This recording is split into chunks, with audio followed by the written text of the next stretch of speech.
देखते हैं Indian knowledge system में एक बहुत ही महत्वपूर्ण विषय जो कि है वाटर मैनेजमेंट यानी कि जल प्रबंधन इन एंशिएंट इंडियन सब कॉन्टिनेंट और इन एंशिएंट इंडिया, क्योंकि जल ही जीवन है।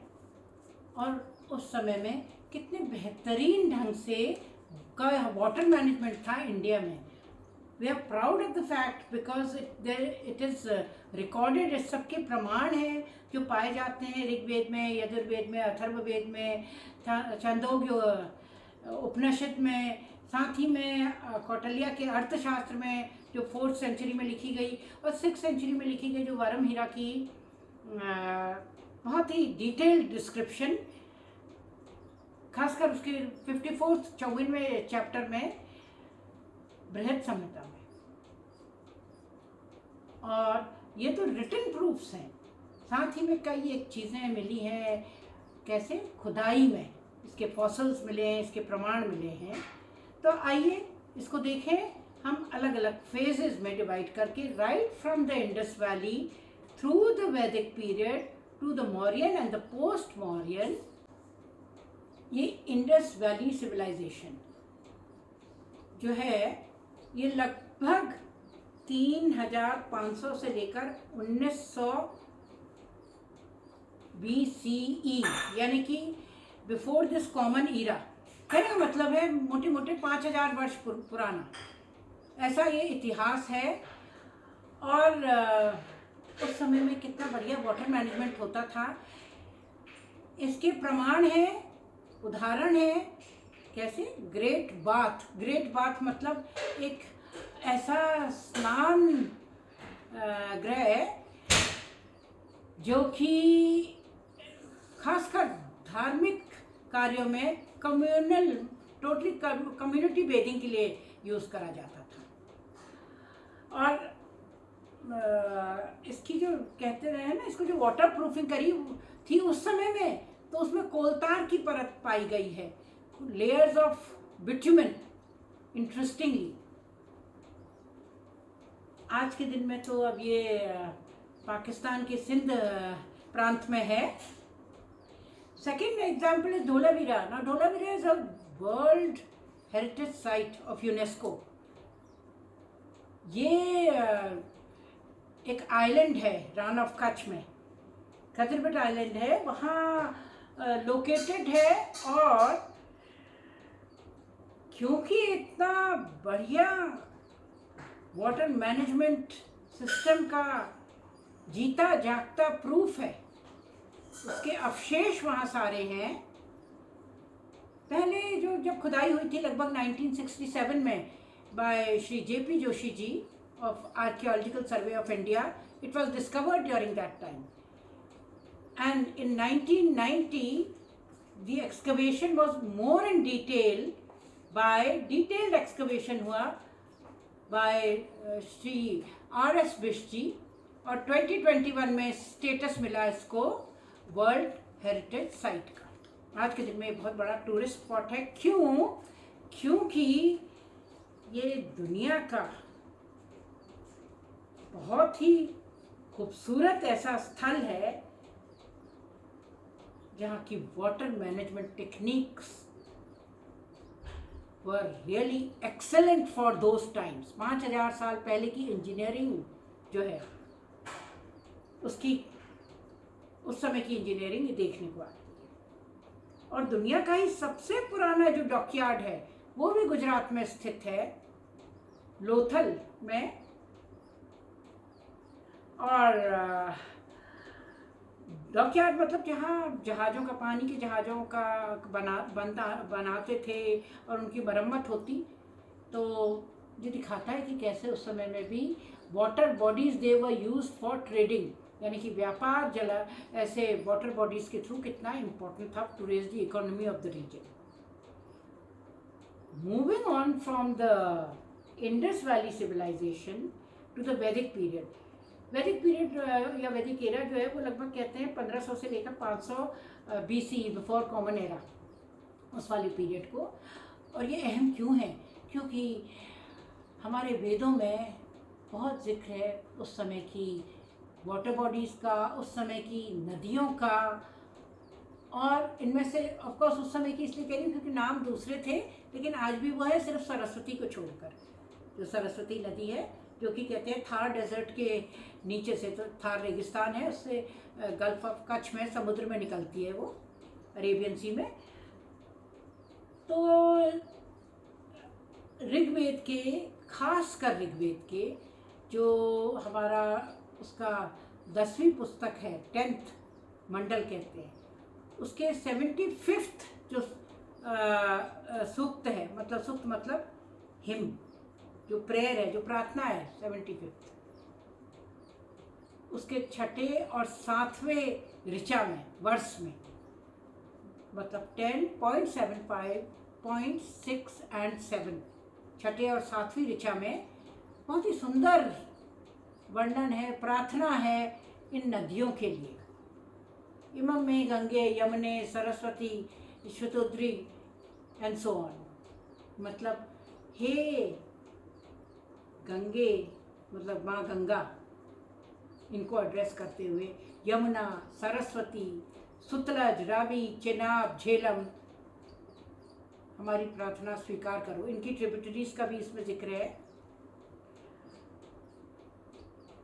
तो मतलब ये पूजनीय थी वाटर बॉडीज। इसीलिए तब से लेकर आज तक नेचर को इस तरह पूजा जाता है, तभी वो संरक्षित भी रहता है। यू नो दैट नेचर, हम पंच तत्व के बने हुए हैं ना, हमारे रिलीजन में, हमारे धर्म में तो इसका कितना महत्व है।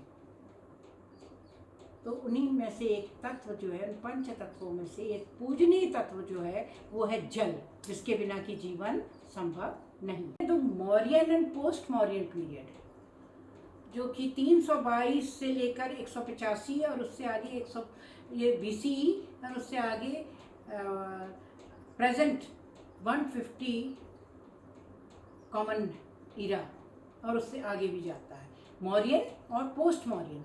इसमें सबसे ज़्यादा महत्वपूर्ण जो है वो है कौटिल्य के द्वारा लिखित अर्थशास्त्र, जो कि दिखाता है कि जल जो है, पानी जो है, उस समय कैसे मैनेज होता था, कितना इम्पोर्टेंट था, और उसमें किस तरह टैक्सेस लगते थे जो कि यूज़ होते थे, कैसे वो वाटर बॉडीज़ के, जलाशयों के रिपेयर में, उनके रेनोवेशन में, और सिंचाई के लिए।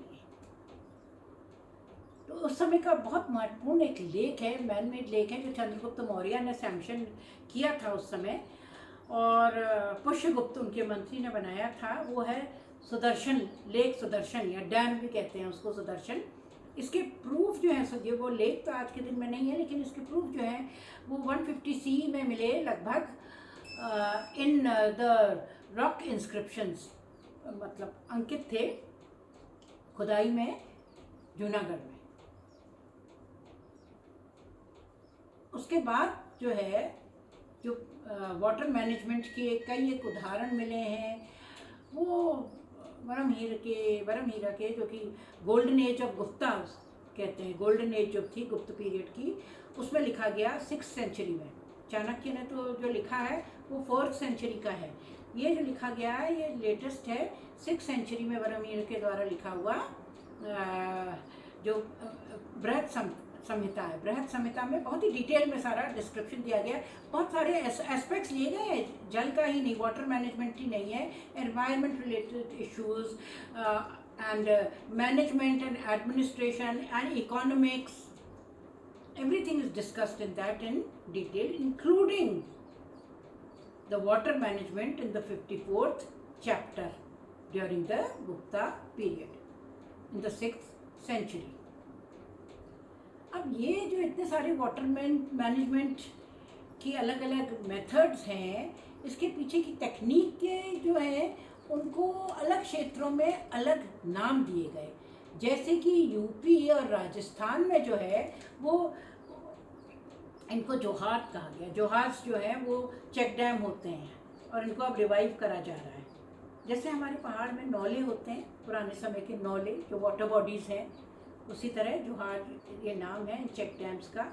नौले तो प्राकृतिक जल जो बहता है वो जहाँ संरक्षित होता है उसको कहते हैं। नौले को भी अब रिवाइव करा जा रहा है कई जगह पहाड़ों में, बहुत जगह तो ये विलुप्त हो गए हैं क्योंकि इन जगहों पे, इन साइट्स पे कंस्ट्रक्शन हो गया है। जोहर के अलावा टांकार्स हैं। टांकर्स जो हैं ये अंडरग्राउंड टैंक्स होते हैं ज़मीन के नीचे के, खासकर राजस्थान में। बावलीज ये होते हैं स्टेप वाइज, स्टेप्स होती हैं इसमें बावलीज, राजस्थान और गुजरात में।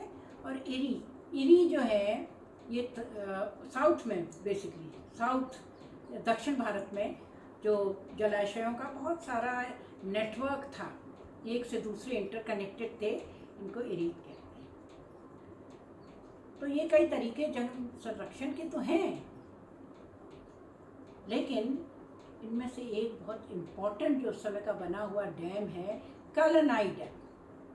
कलनाई डैम जो कि तमिलनाडु में है और ये हेरिटेज साइट है।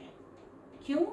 क्योंकि ये अकेला ऐसा विश्व का फंक्शनल डैम है 2000 साल पहले बना हुआ, जो कि राजा कारिकाला चोला ने, चोला डायनेस्टी के, इन्होंने बनवाया था। और इसमें जो टेक्निक यूज़ करी गई, बड़े बड़े पत्थर जो हैं वो फाउंडेशन में डाले गए सॉलिड फाउंडेशन देने के लिए।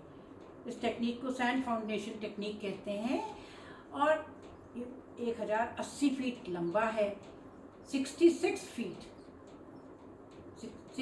फीट जो है ये वाइड है, चौड़ा है, और 18 फीट जो है इसकी हाइट है। लेकिन ये स्ट्रेट नहीं है, ये सर्पेंटाइन है, जिससे कि क्या हो, इसमें जो है फोर्स इसकी दीवारों में, जो प्रेशर मतलब वो कम पड़े, क्योंकि एरिया बढ़ जाएगा सर्पेंटाइन होने से। तो देखिए उस समय में भी इतनी है। तो देखिए कलनाई डैम की इतनी खूबियाँ थी। जब उस समय के ब्रिटिश इंजीनियर ने 19th सेंचुरी में इस डैम को, जो भी कावेरी रिवर में स्थित है तमिलनाडु में, इसको देखा तो वो तो हैरान रह गए। And he gave the name Grand Anicut to it. Anicut एक ऐसा जलाशय होता है, वाटर बॉडी होता है, जिसका यूज़ इरिगेशन के लिए होता है, यानी कि सिंचाई के लिए। तो क्योंकि एक और लोअर एनीकट बना रहे थे वो, तो इसको देखकर तो वो इतने हैरान रह गए, the engineering skills, that he gave the name Grand anicut. इसके अलावा जो है और कुछ एक हिस्टोरिकल ऐसी प्लेसेस हैं जो वाटर बॉडीज़ हैं, जैसे कि रानी की वाव। रानी की वाव इज़ अगेन अ बाउली, मतलब there are 7 stairs in that water body. It is a UNESCO site in Gujarat. Besides this, there is Adlajni Vav. This is also in Gujarat, used for water storage and for social gatherings. But Adlajni Vav has, इसकी जो कहानी है ना वो दर्दनाक है। कभी detail में किसी वीडियो में देखेंगे तो, क्योंकि the story behind it is that of love, war and sacrifice, as is said. तो इन सब के से देखिए क्या है जो पता लगता है कि हमारा कितना इवॉल्व था water management, water conservation, irrigation